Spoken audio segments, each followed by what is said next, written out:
to make sure everything was set up today. Michael Weisenberg, Kate Boyd, Katie Hoskins, Laura Rudisell, and Katie Wilson, who have been working diligently on our wonderful Baker pop-up exhibit, and you'll hear about that in just a moment. And we'd like to thank Mr. Richard Lucas Sr., who is responsible for the colorized photos you see on the side there of Mrs. Baker.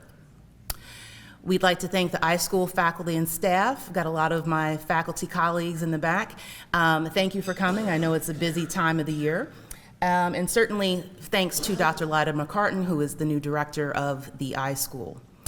At the College of Information and Communications, we'd like to thank Dean Reichert, our amazing comms team, J. Scott Parker and Ray Groover, who are in the back. And comms team actually produced these really beautiful cards and that have Mrs. Baker's biography on the back. And so we have a stack here in the front if you would like some.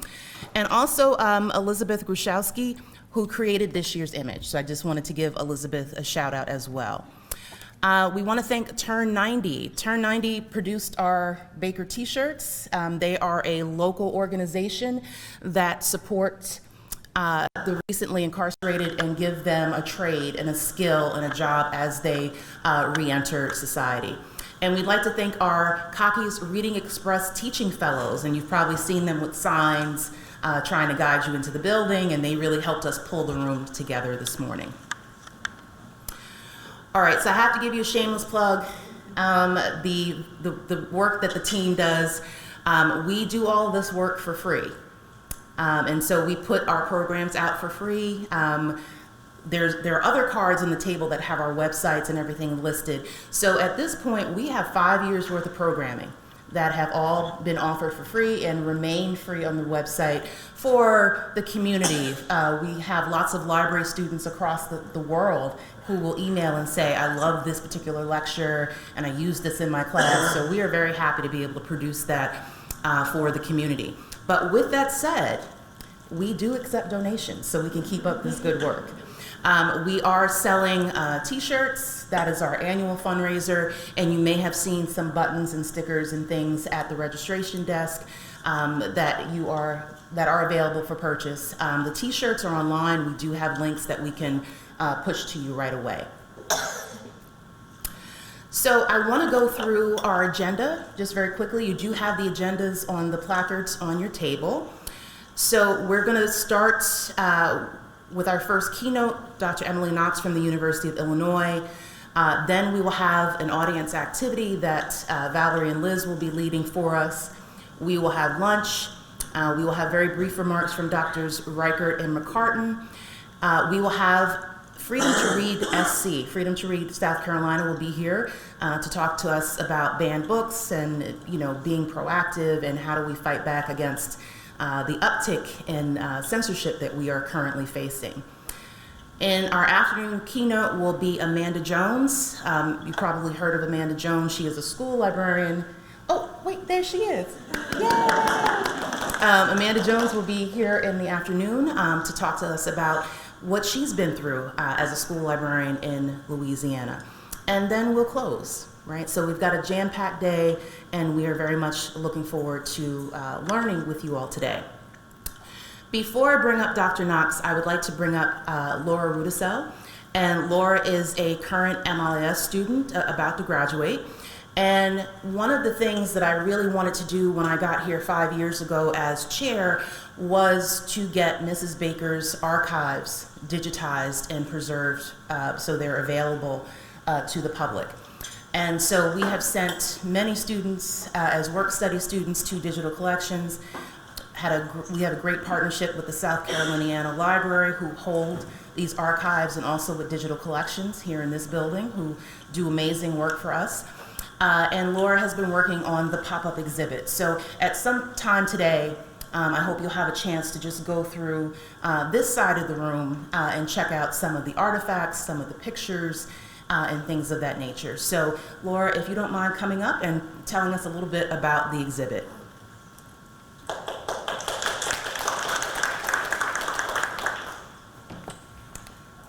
Hello, my name is Laura.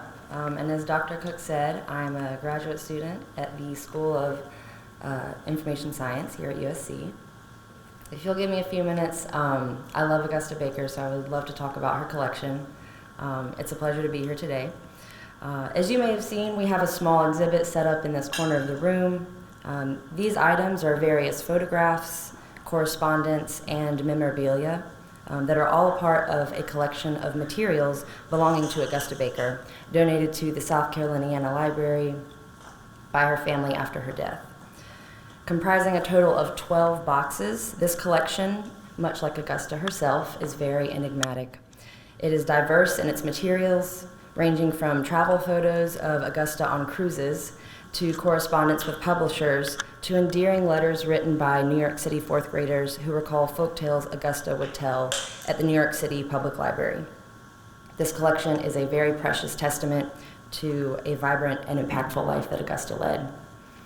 Many of us are familiar with Augusta's life, but I would like to offer an extremely abbreviated version through the eyes of the collection that we have here today. Born in 1911 in Maryland, Augusta was the only child of 2 teachers. Her childhood was largely defined by the times her grandmother, whom she was named after, would tell her stories. Augusta loved to read, but she could always turn to her grandmother and listen for hours to her stories and folk tales. As Augusta progressed through her life, she would go on to achieve many great awards, jobs, and build strong connections with many important people.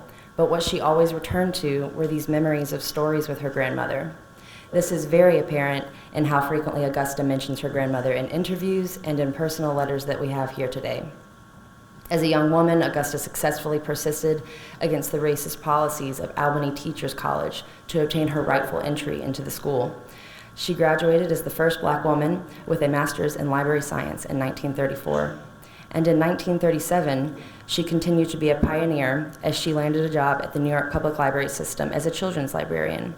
She worked her way up to children's coordinator of all children's services, and she diligently laid a foundation for library policies that established inclusive library spaces and collections for Black children. And because of Augusta, today, the New York Public Library has the James Weldon Johnson Memorial Collection of Children's Books, which was a catalyst for information professionals to begin prioritizing and uplifting Black stories. We are lucky to have photographs of Augusta during this time here, as she read countless stories to children that demonstrate the reverence that she held in the eyes of young people. Her advocacy also extended to children's literature. She was not letting anyone rest in publishing in her New York days. She was fighting for better representation for Black people in literature, and she was doing so with a vengeance. She published The Black Experience in Children's Books, and it stands today as an example of what is possible when one narrative is interrupted and replaced by something truthful, beautiful, and very powerful. It is very incredible that the collection of Augustas that we have today contains the rough drafts, edits, and nearly final copies of her bibliographies from this project, which centralized positive stories for Black youth. Her presence was indeed wide and far-reaching. She mentored authors such as Ezra Jack Keats and Maurice Sendak, who would, at her retirement in 1974, contribute to the infamous retirement book, of which we have pages here today. You can see pages from this retirement book, and they are a glimpse at how many individuals throughout publishing, education, and the library world came together to praise Augusta as she retired. But we all know that the retirement did not last, as she came to USC and found her role as storyteller in residence, and she continued to impact the lives of young people across the state. So it is a bit of an injustice to condense her story down to just a few words, and it's difficult to encapsulate in only a matter of words. But you will have to see more for yourself by visiting the collection online. And as Dr. Cook said, please interact with the exhibit that we have here today. Thank you to Katie Wilson, who's helped me set up today and done so much good work for the exhibit, and Dr. Weisenberg, who also has helped us a lot today. The last thing I'll say is that this collection would not be here today without the incredible and continuous efforts of Dr. Nicole Cook. Just as Augusta was a pioneer in her own right, so is Dr. Cook.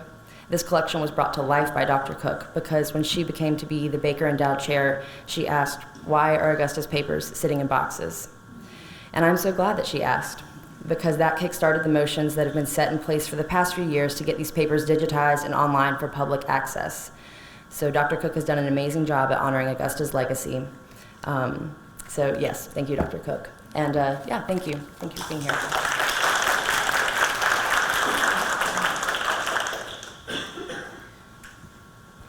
Alrighty, thank you so much, Laura. All right, so without further ado, I'm going to introduce Dr. Emily Knox. And I realize that I can't see the print on the screen, that's so small, so we have the illustrious Dr. Knox behind me. It's the speaker view, it's too small. But what I will say is Dr. Knox is an associate professor at the University of Illinois at Champaign-Urbana at the School of Information Sciences. And really what I want to say is, at this point, you'd have to be under a rock not to have heard or read something by Dr. Knox, even before this recent uptick. But Dr. Knox has been on numerous podcasts and media appearances, and you name it, and she's done it. She's even testified in front of Congress to talk about why we should not be banning books or censoring information. And so I'm really, really excited that she's here today. She is one of the preeminent voices and scholars in this area. And just, you know, as a selfish matter, Dr. Knox and I did our PhDs together. And so to have been with her through that process, and we also worked together at the University of Illinois for 7 years. And so I always say we were tied together for a very long time. And so for us to go from PhD students who, you know, were a little crazed and unsure we were actually going to graduate, to be able to see such an expert in the field, it is really gratifying to see. So welcome, Dr. Knox. I am so grateful you're here today.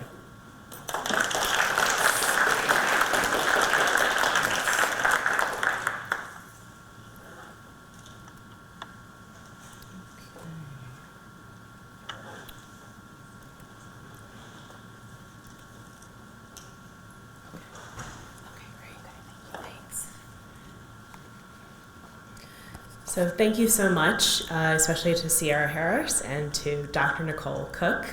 We have been on this journey since 2008 together, sometimes together apart, but I would not have made it through my doctoral program and starting this career without Nicole. So thank you so much for being there with me and for inviting me to talk today.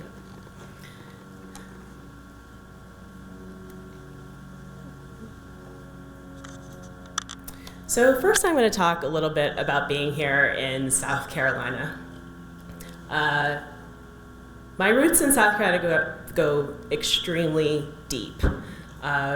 Both sides of my family were slaves here on this land. We lived through Reconstruction, through Jim Crow. My dad is from Blythewood. My mother is from between Lake City and Kingstree. They're actually here in the back with much of my family. They met at Benedict College after my mom got her master's in library information science from Clark Atlanta. She was a librarian at Columbia College. My aunt, Mary, got a master's degree here, as did my cousin Helen. And my dad got his PhD here in mathematics. Gosh, Dad, how long ago was that now? And eventually became a professor of mathematics at Morgan State University. So I just really need to say how much it means for me to be here at the University of South Carolina. I'm the only person in my family who was not born in South Carolina. I was born in Nashville.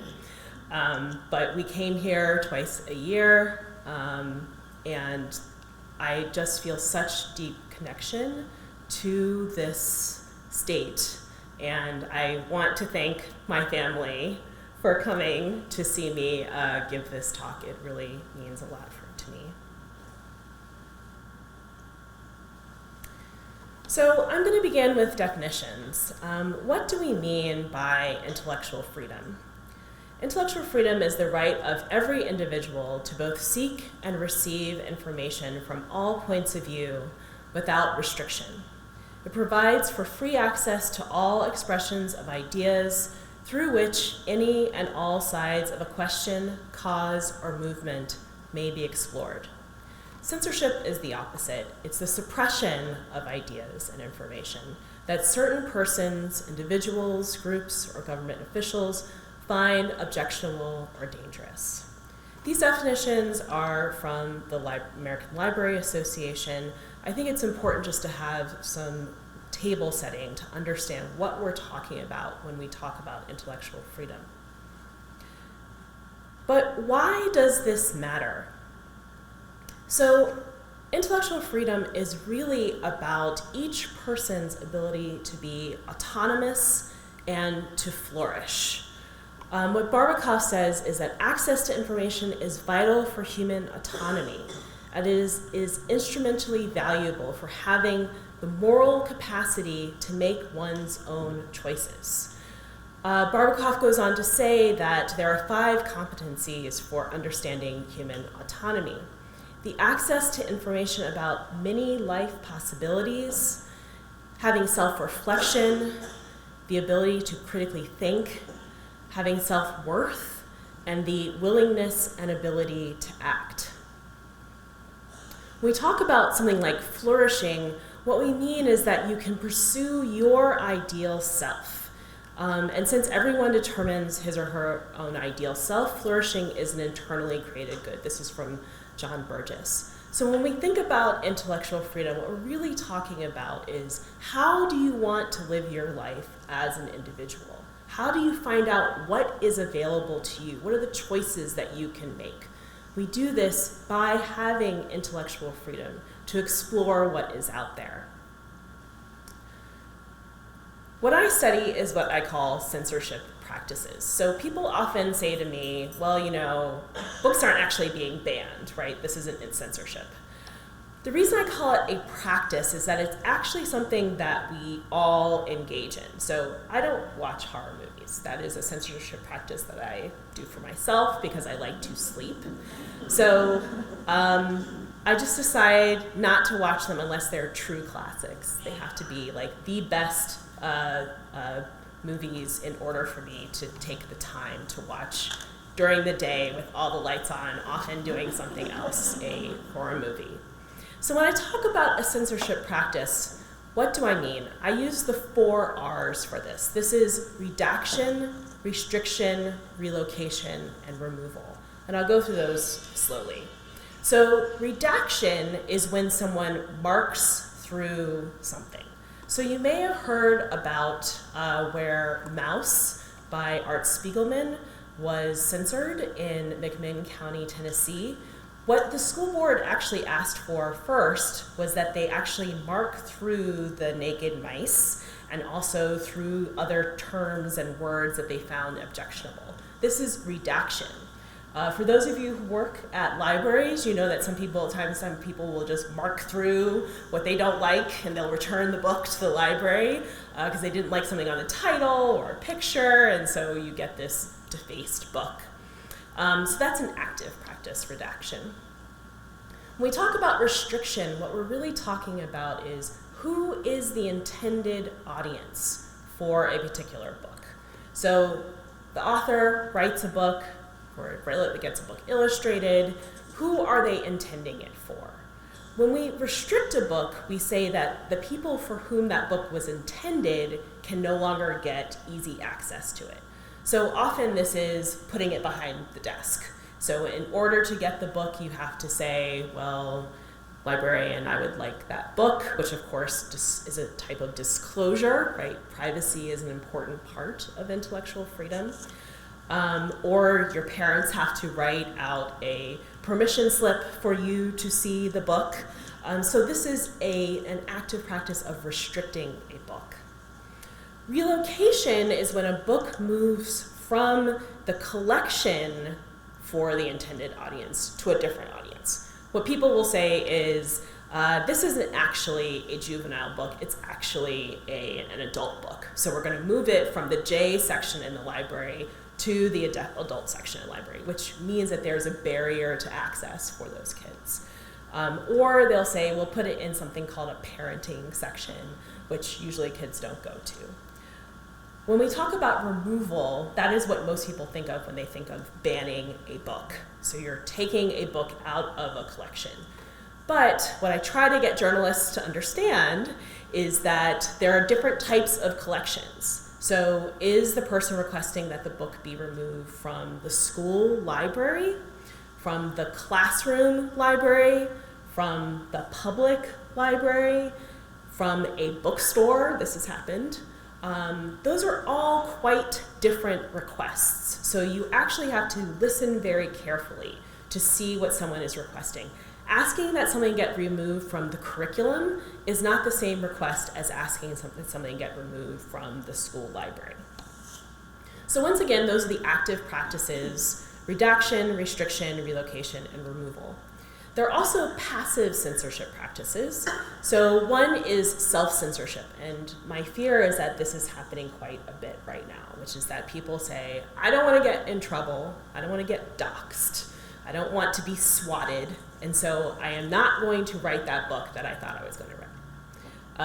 And so there's no way of really knowing that this is happening, but we assume that it is, that in fact, authors, illustrators are saying, I might not touch that because I don't actually know what the outcome would be. Another passive practice, this is more related to librarianship, is when you engage in bias. So you don't like something, and you decide, I'm not going to purchase that book. I'm not going to put it in the curriculum because I don't want the blowback of whatever might happen. So those are passive practices: self-censorship and bias. More generally, I study something I call the discourse of censorship. So I actually went to this hearing at the Metropolis Public Library. Metropolis is at the very southern tip of Illinois, home to the largest Superman statue in the world. They also have a lovely Superman museum. This is pretty typical of these hearings. As you can see, actually the crowd went out the door. No one shows up to Metropolis Public Library board meeting. That's not something that happens. But I was very excited because when I drove up that day, there was a protest outside. It was in support of the library. Most of the people who were there were in support of the library. And what I study is how language is used to justify those censorship practices. So I look at relationships among power, identity, and the nature of knowledge. So people will say things, well, I'm a parent, therefore thus and so about the book. Or they'll say, oh, I'm a taxpayer, therefore I get to say this about whatever is going on in the school.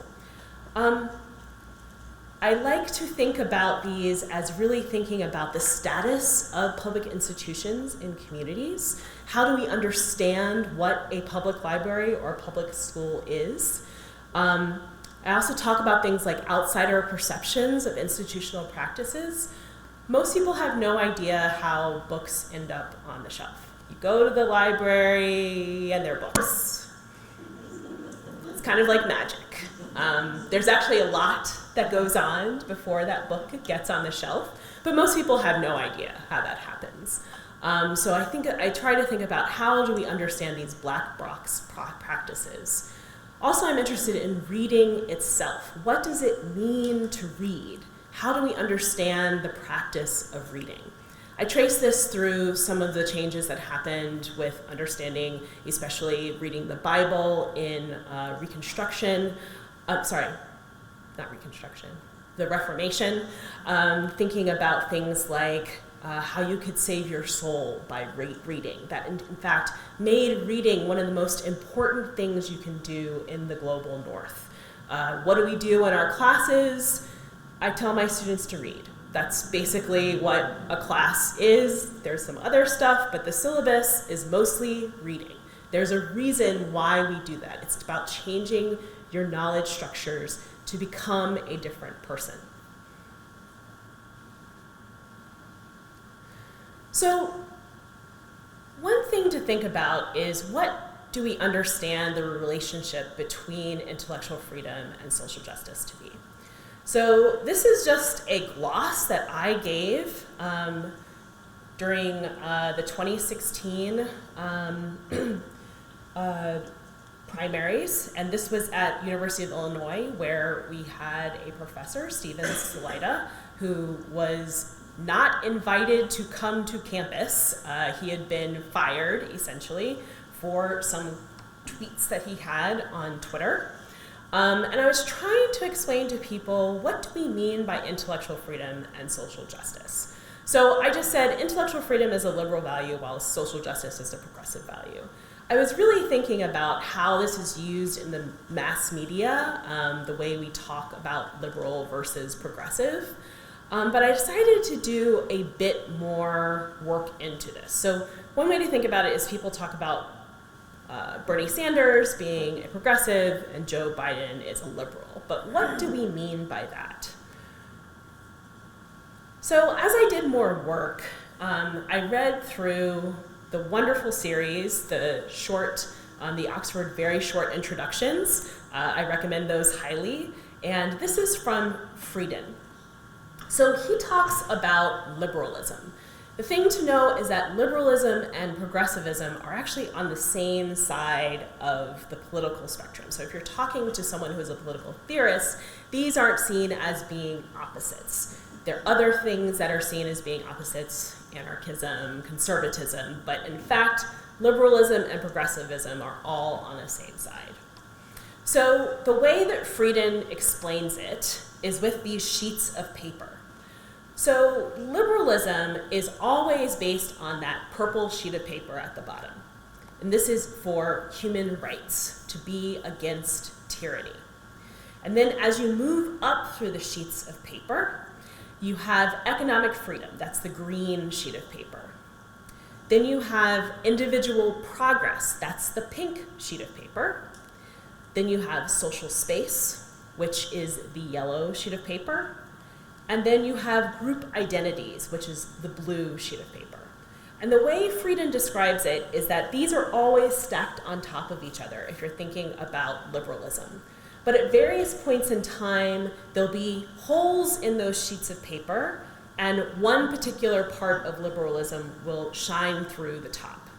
So, for example, if you're living in a place where there is tyranny and autocratic regimes, in fact, the purple piece of paper is the most important. You're not thinking quite so much about economic freedom. You are really thinking about your human rights as a person. The way to understand intellectual freedom and social justice is that intellectual freedom is really about that pink sheet of paper, about individual progress. You might have noticed when I gave those definitions, it was really focused on the individual. But when we talk about progressivism, we are actually talking about two sheets of paper together, the yellow sheet of paper and the blue sheet of paper. A lot about social space and group identities. So that is often what we hear people talk about when we talk about things like progressivism. But if we think of a theory like intersectionality, in fact, people don't quite work that way. So this is one of my favorite pictures. These are all seem to be present themselves as Black women. So that is one group identity that they share. But they also have lots of other group identities or individual characteristics. One of them is in a wheelchair.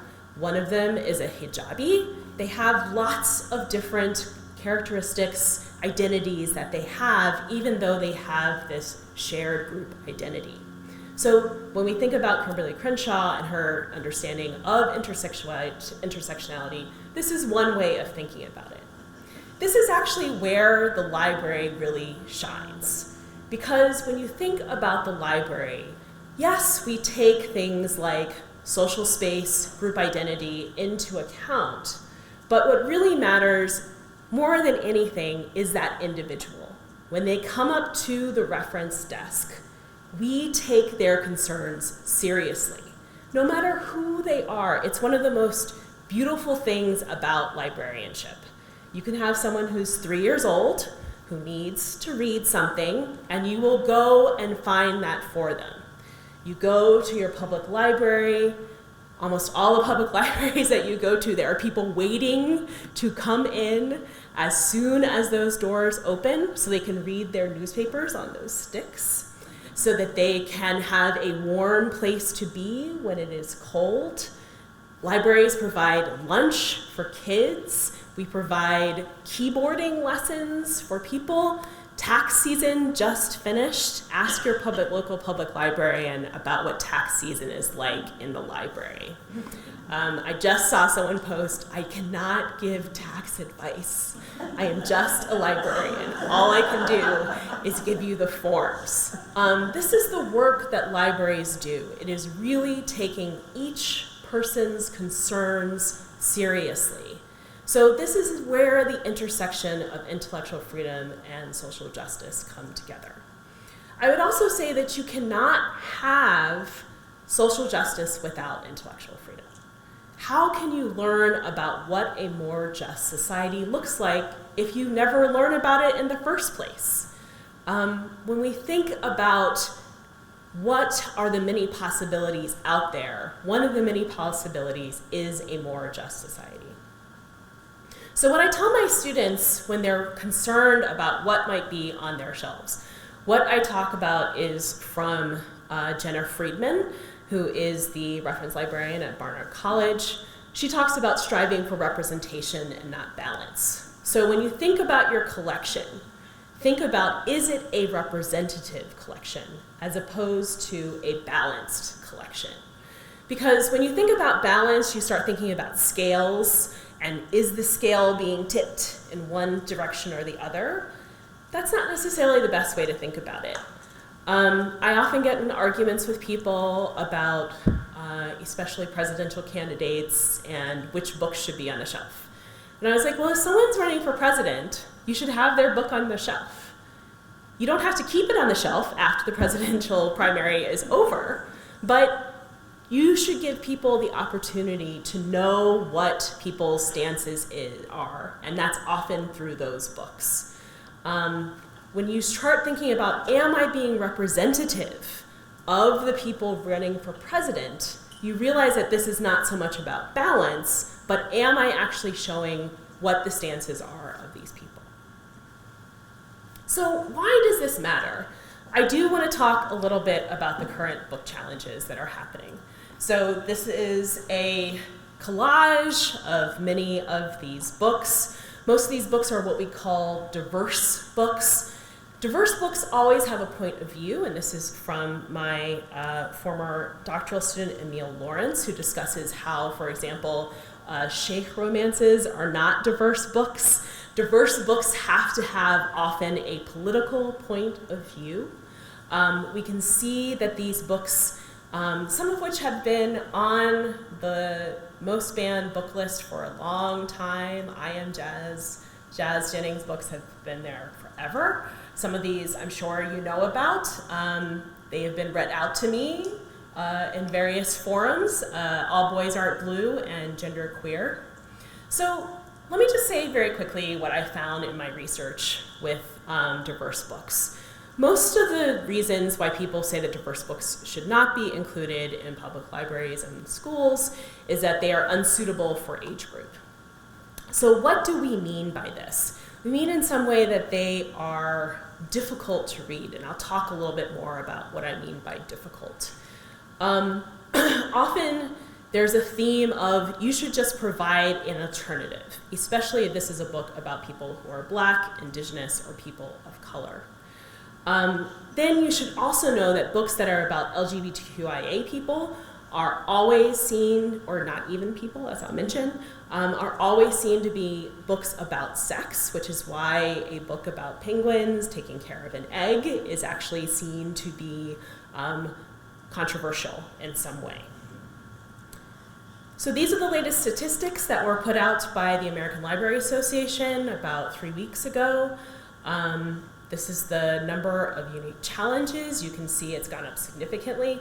They don't even have the number from 2020, which was in the 300s. So that shows you how far we have come. with the books that have been challenged recently. Since this is the Augusta Baker Lecture, I really want to talk about children and how children are understood by people who challenge books. So this is an email that I received from a challenger who unfortunately refused to do an interview with me. But she talks about how what she understands a child to be. So I loved this email. I was really sad I couldn't use it in my research. But she says, what I know is true is that the age of adulthood is 18, and therefore young adult starts at 18. Depending on who you talk to, young adult goes from ages 23 to 25.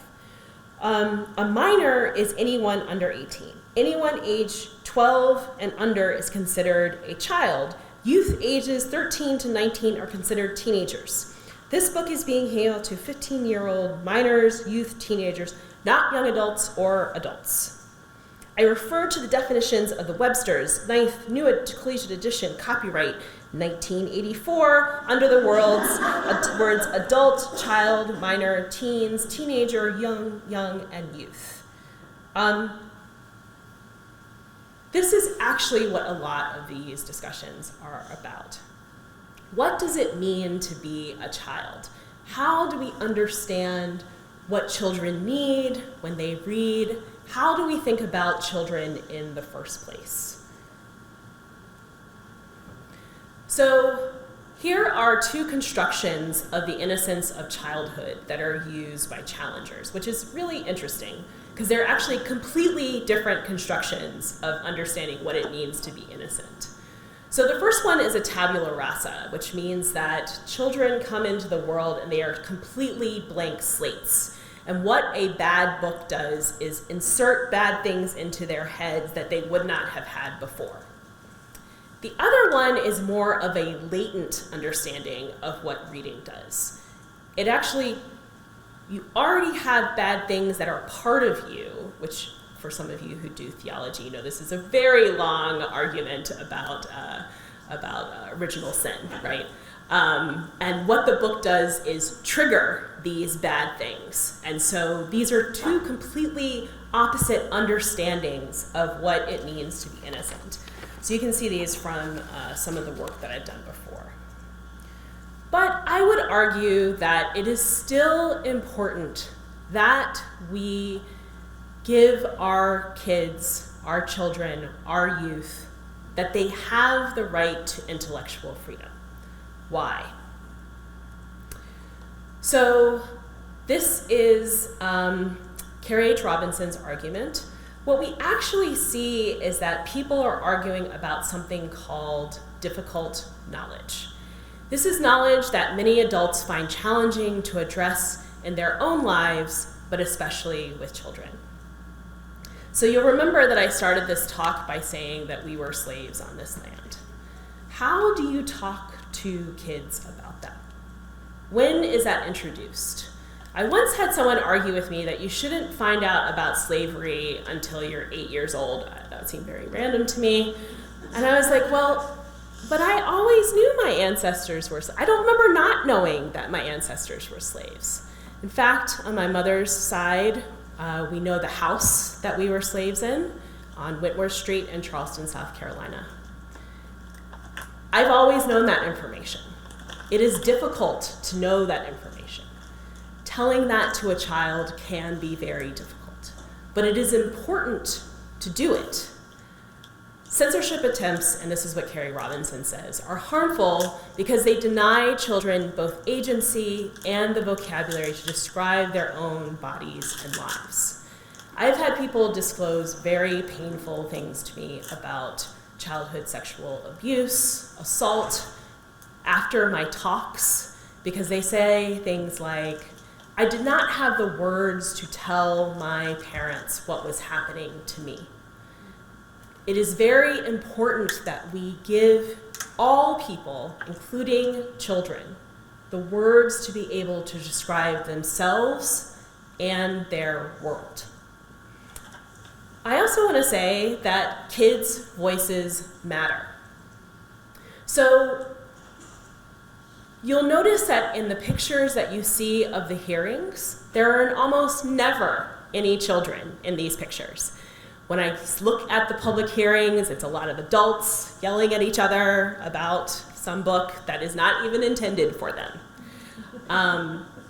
Kids' voices really matter. And I want to talk just a little bit about these two pictures. The kids on your right-hand side were successful. These are the kids in York, Pennsylvania. What they did was really follow the practices that came out of the civil rights movement. They would meet at each other's houses, and they would vet all of their signs. They had one spokesperson, and only that spokesperson could talk to the media. They were out whenever a meeting happened. They were very, let's say, I know civility has its own understanding and people get upset about it, but they were actually quite civil to the people who were against them. They really organized their response to the book banning, and they were successful in returning the books. The kids on the other side are in Florida. Florida is its own set of issues. They were not successful, but I hope you can see that the kids were there in force to talk about why these books matter to them. What I'm encouraging people to do is to really get kids involved.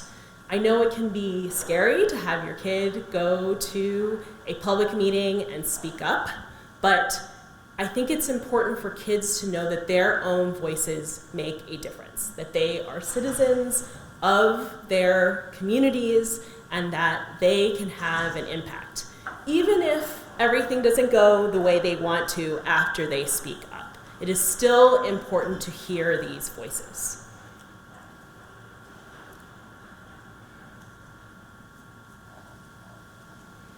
So this is one of my favorite quotes. What Frederick Douglass said was, "Once you learn to read, you will forever be free." I constantly remind people that there is a reason why enslaved people were not taught to read. Once you learn to read, so many possibilities open up to you. It is one of the most important things that you can do, which is to learn to read. No one can take that away from you once you learn to read. You will forever be free. I'm also a former president of the Freedom to Read Foundation, and so I leave you with this charge.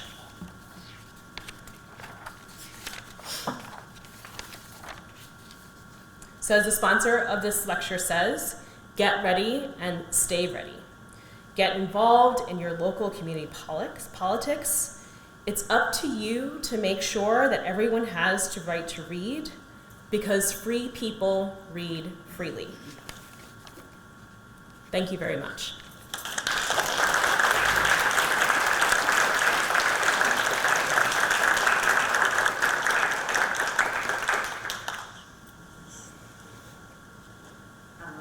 So much. So we have quite a bit of time for question and answer, and we do have microphones on either side of the room. So if anyone has any questions for Dr. Knox, now is your chance.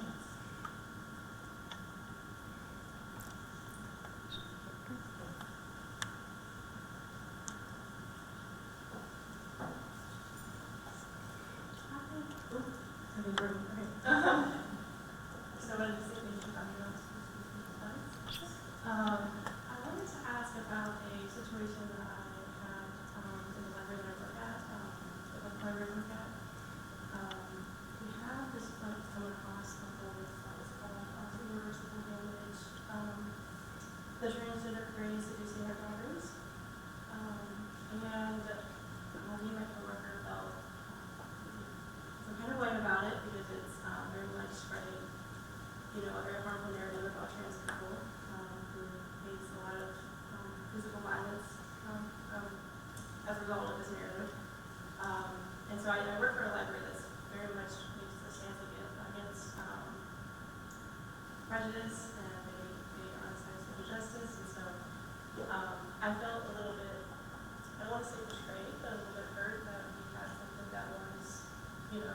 promoting violence against a marginalized population, but I also wasn't sure, like, this is just my feelings about it. I wasn't sure if it's just the have to swallow that there's going to be narratives out there that are, promoting harm.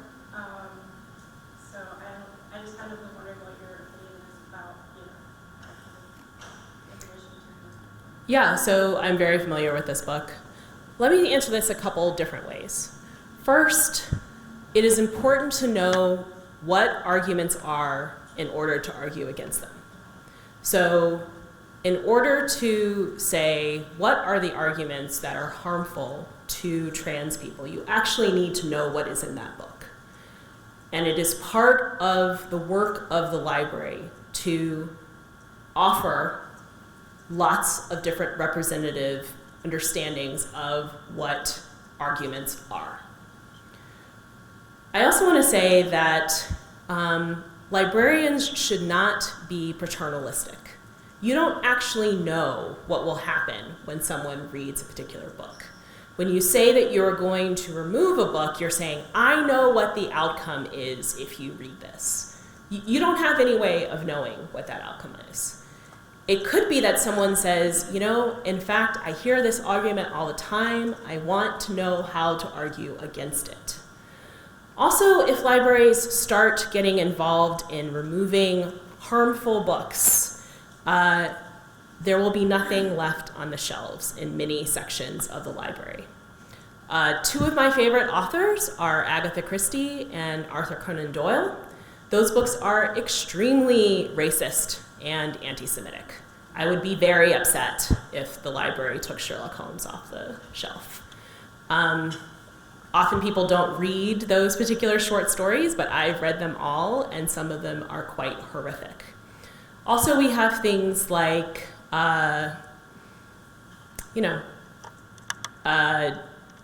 particular types of diet works get put on shelves in libraries.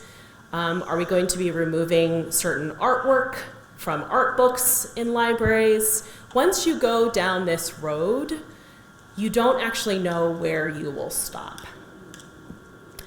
I would also say that this is something that has been difficult for librarianship for a very long time. Know that this has been a struggle since the professionalization of librarianship in 1876. But I also think it has this very interesting valence to it. Librarianship is a very white and female profession.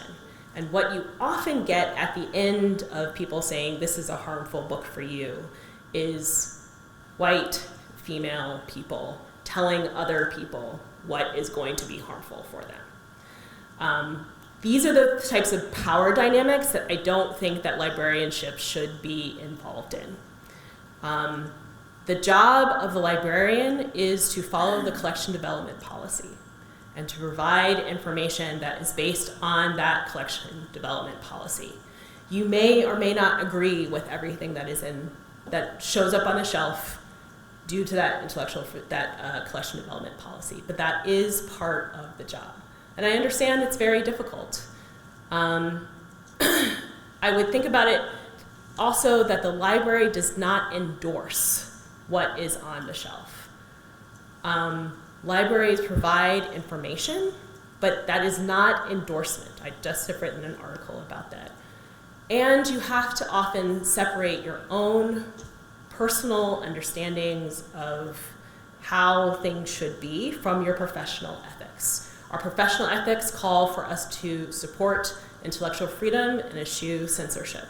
And that is part of the job.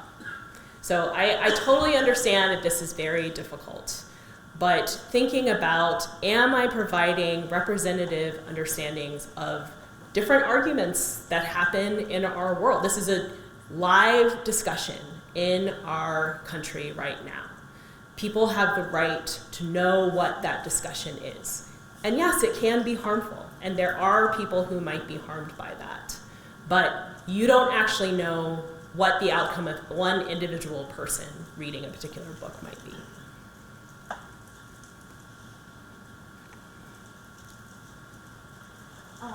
Oh,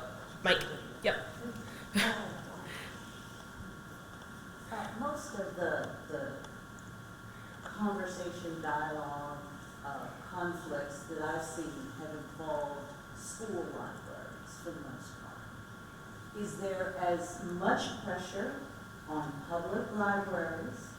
And if so, wouldn't there have to be different strategies to really deal with this and to make the arguments known?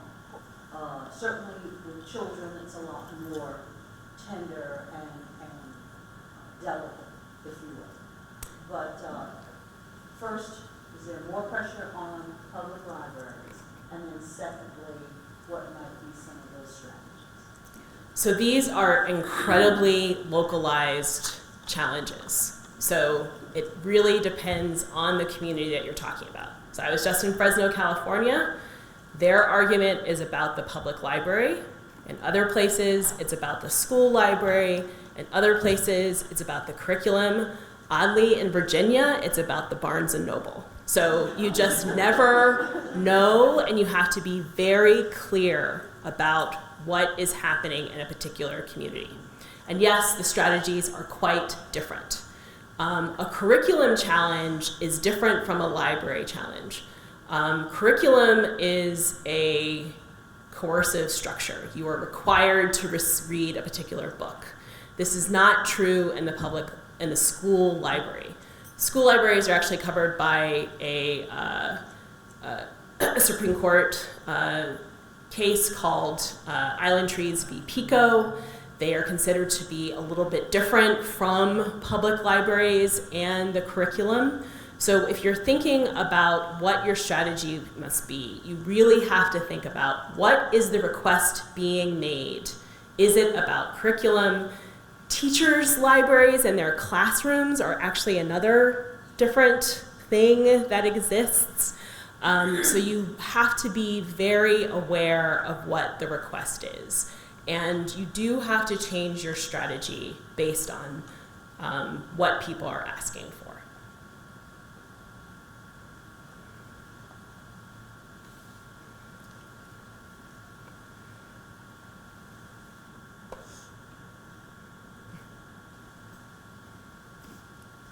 Thanks, this is a great talk. And I'm wondering, I know that there is not enough going on in library schools for getting students ready for this.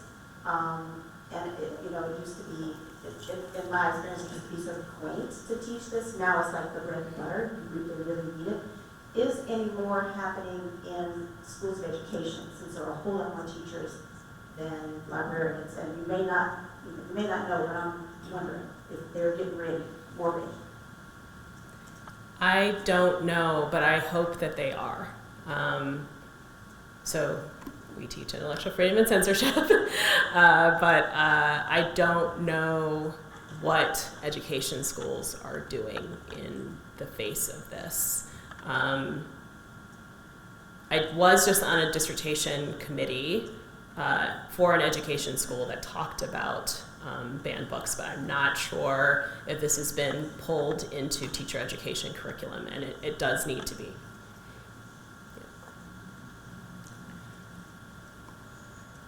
First of all, I wanted to say I was watching you at the U.S. congressional hearing, and I had an earbud in, and I was trying to teach at the same time. I was cheering you on. And so I was watching, and of course, my senator from Louisiana, Senator Kennedy, decided to read some passages out of context. Yes. And as he does. And we've had that happen at our local library board of control meetings, where we've had a parent force a child to read passages from Genderqueer, where the kid was crying because he was forced to read that out loud. And I guess we're seeing that a lot, which is, I've heard Kelly Jensen refer to them as book crisis actors. Mm-hmm. And I don't know how to counter that. So when you're at a meeting like that and they start doing that, do you have suggested strategies for dealing with that?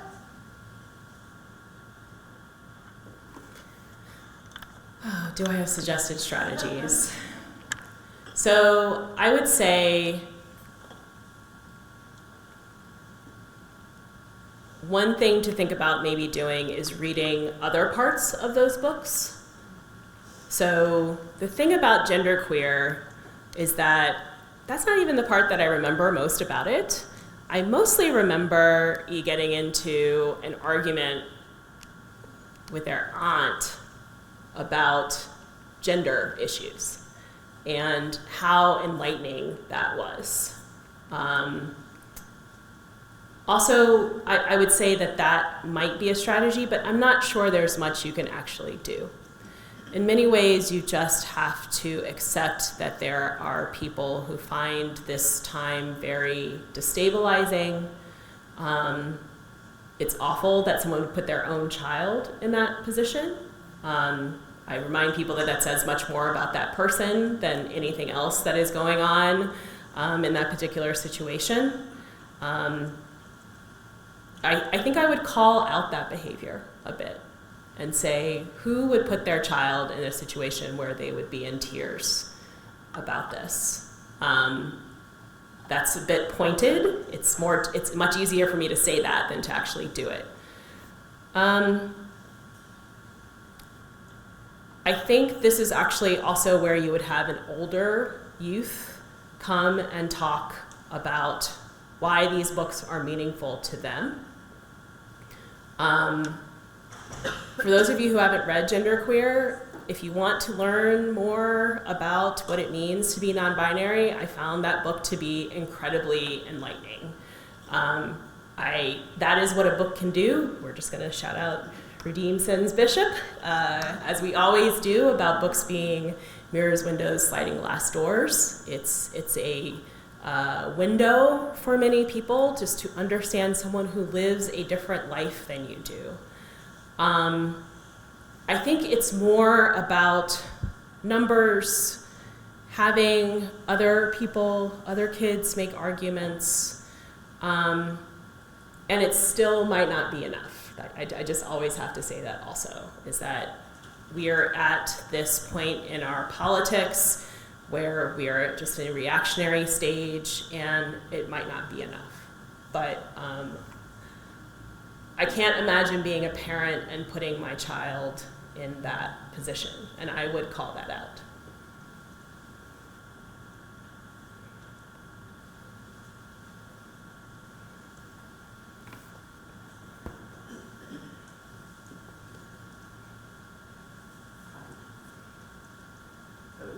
It's that, yeah.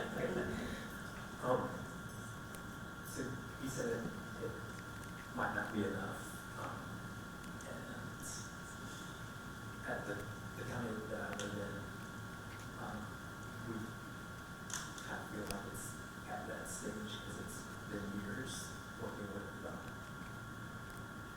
trying to advocate to our public library board, to the county council, and there's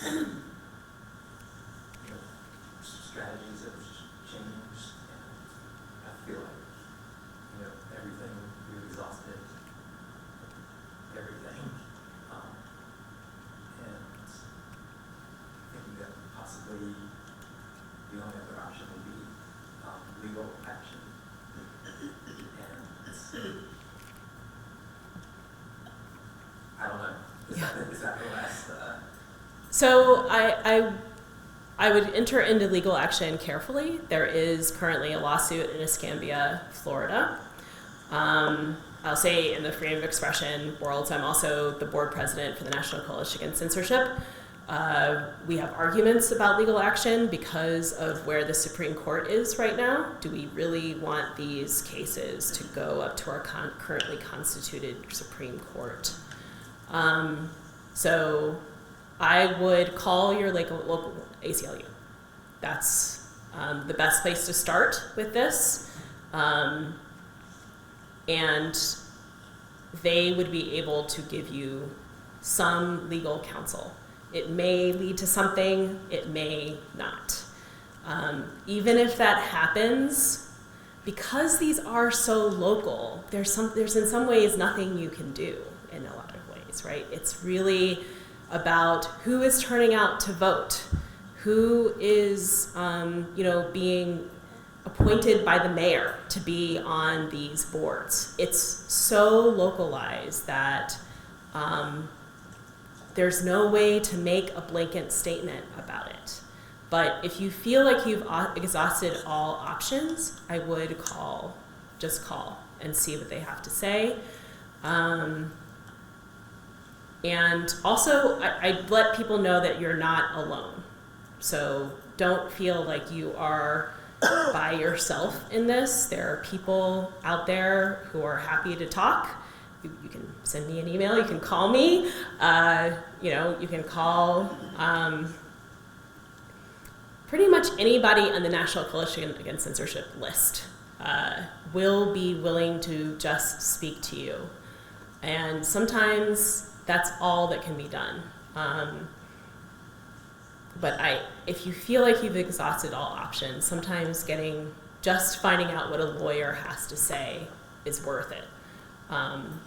And the ACLU is the best place to start with that.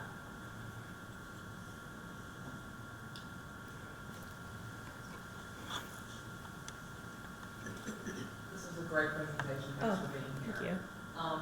We at the Central Public Library, and we work in the Children and Teen Department at this local public library, the National Library, and there's more National Library back there. And I wonder, just out of curiosity, if you've ever had anyone in the situation that this gentleman is in who had a member of the board who was worried, concerned, a member of county council who was worried, concerned, a constituent who actually read the book, who was able to be convinced to read the book and whose heart was moved and mind was changed. If you have heard of those instances or if you have experienced that nugget of possibility. Yes, I have. It actually happens through mostly familial persuasion. So that is actually where that happened. So I know that happened in one case in North Carolina. But I would say that the most important thing is it can't be people swooping in. That is never persuasive. So people will say some things like, well, my kids talked to me about this book, and that is what got me to change my mind. That's hard to make happen, but that seems to be the most persuasive. That doesn't always work either, of course. I always say that because you never know, but I know it doesn't work, which is nasty grams on Twitter, getting mean emails. None of that ever works. That is always just more retrenchment and settling in. It's much more about persuasion over time, and you never know how that might work. I was just thinking that even if it is something that they find objectionable still after having read it, that they could be more convinced of the possibility of allowing parents to make a decision what their children read and not keeping those books from the American public. That's always been kind of our stance at the library. It's up to you to decide. We have an open card policy where children can check out adult books as well, which we're very proud of. But that's the parent, is the ultimate decider for a younger child what they read, and if they don't want them to read it, there's no reason that they have to, but it does keep it in the library for others who want to. It might open their mind. I was just curious about that. So let me just tell you that other parents think that other parents are very bad parents. So that is what you run into with that. So they say, I am a good parent, but what about those parents over there who are bad parents? I want to make sure that their kids are okay by doing thus and so. So in Fresno, I was just there 2 weeks ago. They're going to start a parent committee for the library, and I was like, well, librarians are parents. My mother is a school librarian. There are parents, and it's the idea that this doesn't compute, right? That how can you be a if you are making this decision, then you are not a good parent. So that is what you will run into. You have to counter that in some ways with saying, and sometimes you have to use their own rhetoric about parents' rights. I have a lot of issues with parents' rights and the way that we talk about kids right now as if they are property of their parents. It's very concerning. But sometimes you have to use people's own rhetoric against them. And using that parents' rights rhetoric when some people are saying, I'm going to decide for other parents, can be very important.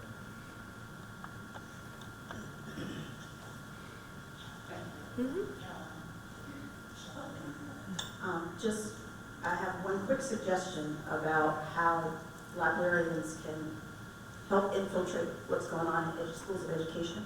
I just attended the AERA, the American Educational Research Association, for the first time, 15,000 educators, and I know about 2 library panels. And I'm wondering if like pre-conference sessions or sessions that, folks like you and us could sign up for to help schools of education get ready and stay ready to, I don't know. Yeah, and I'm thinking that we need to go to NCTE more, and I'm a member. I just never go. So I do think that we need to be more strategic about where we show up. Yeah, I'm also wondering about what you're seeing in terms of higher education, because it used to be that we were protected, but no longer. So, What I am telling academic librarians, especially those in public institutions, is to be prepared. If you are the dean of the library, you must talk